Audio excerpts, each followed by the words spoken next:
पिछले दिनों रशिया ने फिर ऑफर किया था कि उसका एडवांस सिस्टम और आप उसके साथ दोस्ती कर रहे हो, ऑफर कर रहे थे और विद टेक्नोलॉजी ट्रांसफर कर रहे थे।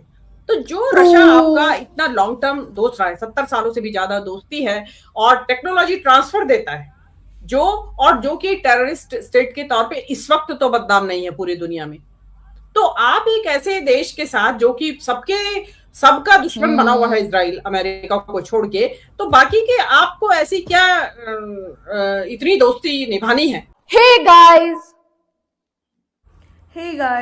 Welcome back to our channel. तो हम आ गए हैं वापस बिल्कुल एक न्यू वीडियो के साथ, और जिस वीडियो पे रिएक्ट करने जा रहे हैं वो है Modi's visit to Israel could turn Iran and the entire Middle East against India. तो यार ये हो सकता है, क्योंकि देखा जाए ना, हम लोगों को पता है कि जो इजराइल है और फिलिस्तीन है उनका बिल्कुल भी नहीं बनती, और हम लोगों को पता है कि गाजा में कितनी सारी वॉर हुई थी लास्ट ईयर, 2-3 साल से हो ही जा रही थी, है ना।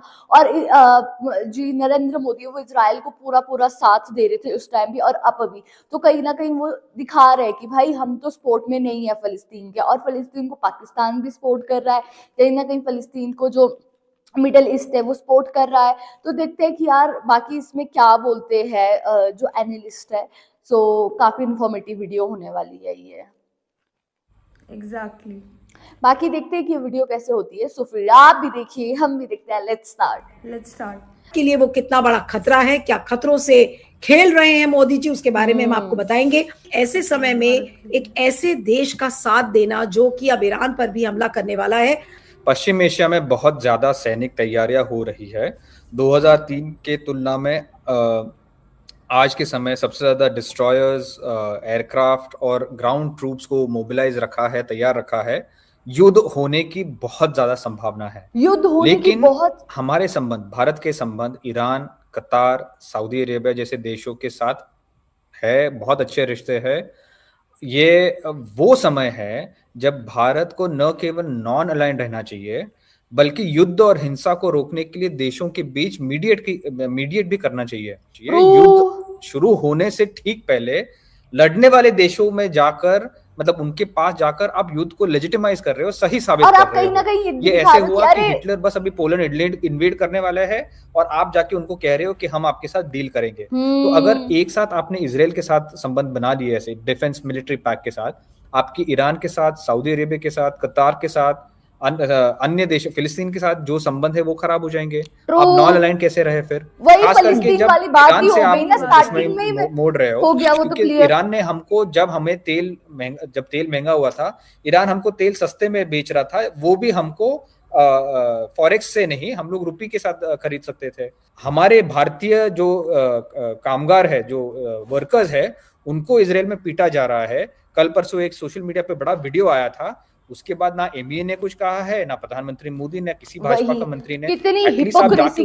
म्यूजियम में आप विजिट मत करिए, आप जाके खुद बताइए कि क्या हो रहा है। अगर सचमुच आपके पास लाल आंख है, सचमुच आपके पास 56 इंच छाती है, तो हमारे भारतवासियों के लिए आप इंटरवीन करिए। ना बजट किया है, ना आप पार्लियामेंट को ब्रीफ कर रहे हो, ना चर्चा कर रहे हो, और ऐसे समय आप ऐसे देश को मिलने जा रहे हो जो जंग छेड़ने वाला है 2 दिन पहले। मतलब आप क्या है ये, किस तरीका का विश्व गुरु है? You are on the side of the aggressors. बिल्कुल, कि ये जो हेक्सागोनल अलायंस है, जिसके बारे में ये कहा जा रहा है कि भाई देखिए, ये India, UAE, Israel, Greece understanding, एक तरीके से इसको बताया जा रहा है। ये अलायंस भारत के लिए कितना कामगार होगा, और चाइना और रशिया या फिर अमेरिका इस पर कैसे रिएक्ट करेंगे? रूस और चाइना ईरान के साथ नेवल एक्सरसाइजेस कर रही थी, तो क्लियरली चाइना ने हमारे जमीन पे कब्जा कर रखा है। अब वो और ज्यादा आक्रामक होगी, और ज्यादा पाकिस्तान को प्रोत्साहित देगी कि चलो ये ज्यादा ही उड़ रहे हैं। हमको सबके साथ बैलेंस बनाए रखना चाहिए ना। वो एक कॉन्फ्लिक्ट जोन इस टाइम एक तरीके से क्रिएट हो चुका है वहां पे, और एनी मोमेंट वहां पे एक फुल फ्लेजेड जंग छिड़ सकती है। तो ऐसी खतरनाक इलाके में जाके आप अपनी देश का प्रधानमंत्री, भारत देश का, अपनी सुरक्षा को खतरे में डाल रहा है। तो हमें ऐसा लगता है कि शायद कोई बहुत ही अर्जेंट या कोई ऐसा काम है जो कि मतलब कितने भी खतरों को मोल लेके उसके बावजूद जान दिल्ली पे रख के भी उस काम को पूरा करना है। मोदी जी का ऐसा कोई काम इजराइल में अटका हुआ है, नहीं तो इंतजार किया जा सकता था क्योंकि अभी अभी पता नहीं है कि वो कब शुरू होगी जंग। एक बड़ा इंटरेस्टिंग सा खबर तैर रही है सोशल मीडिया पे कि जो जेराल्ड फोर्ड है, जो एयरक्राफ्ट कैरियर है अमेरिका का, वहां उन्होंने डिप्लॉय कर रखा है जो कि ईरान के ऊपर हमला करने के लिए, तो उसके टॉयलेट्स चोक हो गए हैं सारे, और वो जो टॉयलेट्स चोक हो गए उसकी वजह से डिले हो रहा है हमले में। ये एक ये क्या बात है, ये आ रही है। अब वो चोक हुए हैं, इंटरेस्टिंग हुए हैं, या डिवाइन इंटरवेंशन है, वो क्या है वी डोंट नो। लेकिन हम अपनी बात पे आते हैं कि आपने सबसे पहले यहाँ पे डिफेंस सिस्टम की बात हो रही थी। भाई हमारे पास एक डिफेंस सिस्टम हमने रशिया से खरीदा था S-400, तो क्या वो ऑपरेशन ब्लू स्टार में हार गए क्या हम उसकी वजह से?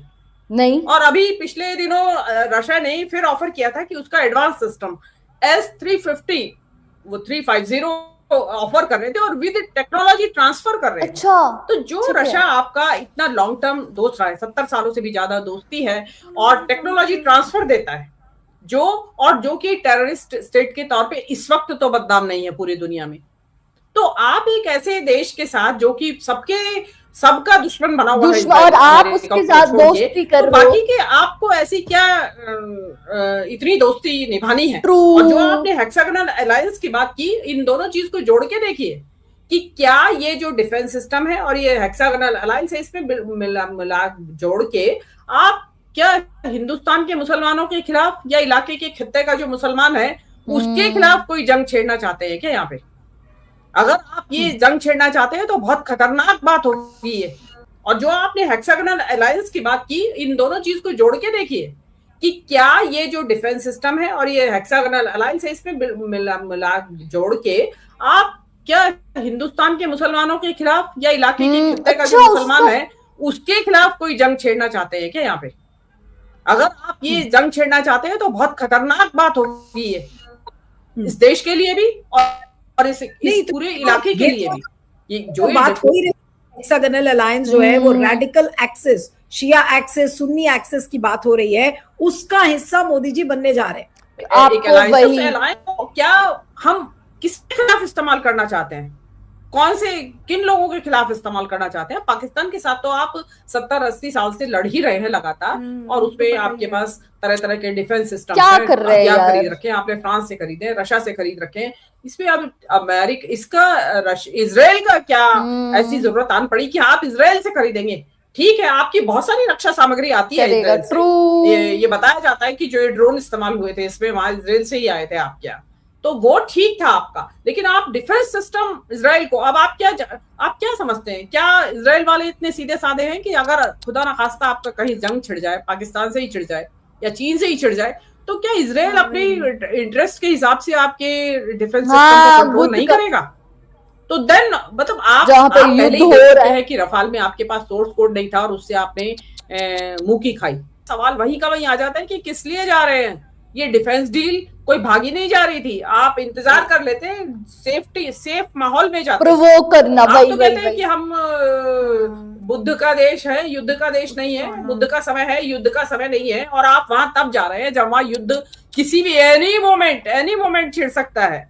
वहां तैयारियां क्या करने जा रहे हैं कि आप एक ऐसा अलायंस बनाने जा रहे हैं, उसका मकसद शांति स्थापित करना नहीं है, उसका मकसद एक खास कौम के लोगों को तहस नहस करना है। क्या कर रहे हैं? और मेरे ख्याल से नीलू जी, मुझे लगता है कि ये अपने किस्म का एक पहला अलायंस होगा दुनिया के अंदर जो किसी धर्म के खिलाफ होगा। मतलब ऐसा अलायंस आज तक नहीं बना होगा। मिलिट्री अलायंस बन रहा है धर्म के खिलाफ। आप देखिए जो क्लैश ऑफ सिविलाइजेशन वाली बात आपने यहाँ पे शुरू कर दी, तो किसके खिलाफ? क्योंकि आप ऐसा नहीं है, देखिए जो उनका तो चल रहा है गजा का अंदर, उनके मसले चल रहे हैं, फिलिस्तीन और उनका चल रहा है। सीरियसली यार, ये आपका बिल्कुल सही चीज इन्होंने बात करी कि जब आपको पता है कि वहां पे लड़ाई चल रही है, जैसे हम लोगों को पता है यार, इजराइल और फिलिस्तीन की ना लास्ट 2-3 साल से बहुत ज्यादा लड़ाइयाँ चल रही है, ठीक है। और हम लोगों ने देखा भी कि इजराइल ने फिलिस्तीन के साथ कितना बुरा करा है, ठीक है। मतलब वहां पे लिटरली लोग बेघर हुए। Still on that time India was supporting Israel just because India वहां से वो पेट्रोल लेता है, ठीक है। और फिर इसके बाद अभी भी मतलब इजराइल के साथ आपने मतलब कि तेल, आप सिर्फ तेल खरीदते हो वहां से, ठीक है, और अभी भी आप वहां पे वापस इजराइल चले गए और आपने ये नहीं सोचा कि वहां पे लड़ाइयाँ होने वाली है वापस, तो कहीं ना कहीं आप दिखा रहे हो पूरे वर्ल्ड को कि अरे भाई हमारा साथ तो इजराइल के साथ है। तो मतलब हमारे लिए कहीं ना कहीं टेंशन की बात है कि कल के लिए अगर वॉर छिड़ जाती है तो हम लोग उसमें मारे जाएंगे, ये वाली बात हो जाएगी। यही बात है कि मतलब इन्होंने बताया कि धर्म की लड़ाई है, तो काफ़ी इंफॉर्मेटिव वीडियो है ये। और मतलब धर्म की लड़ाई सबसे ज़्यादा वर्स्ट होती है इन सम केसेस, बिकॉज लोगों को पता ही नहीं है किस चीज़ के ऊपर लड़ना, उनको लैक ऑफ नॉलेज है एंड लैक ऑफ एक्सपीरियंसेस हैं लाइफ के, जिस वजह से बहुत ज़्यादा कॉम्प्लिकेशंस बढ़ जाती हैं आगे जाके।